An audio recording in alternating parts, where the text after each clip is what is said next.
E-KYC करायला अडचण येते, ती कशी करायची हे समजून घेण्यासाठी हा व्हिडिओ शेवटपर्यंत पहा। सर्वप्रथम या लिंकवर जायचं आहे, ladkibahin.maharashtra.gov.in।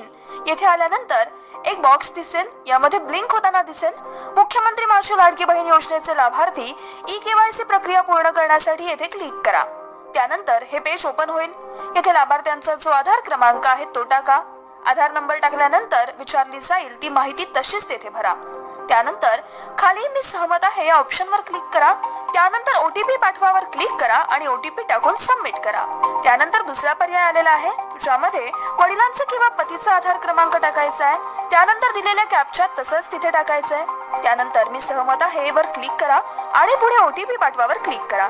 तिथे क्लिक केल्यानंतर ओटीपी येईल आणि तो ओटीपी खाली दिलेल्या बॉक्स मध्ये टाका आणि सबमिट करा। त्यानंतर इथे आपल्या वडिलांचे किंवा पतीचे नाव आपल्याला दाखवलं जाईल, जे फॉर्म मध्ये तुम्ही टाकलं होतं। त्यानंतर जात प्रवर्ग विचारला जाईल, तो निवडा।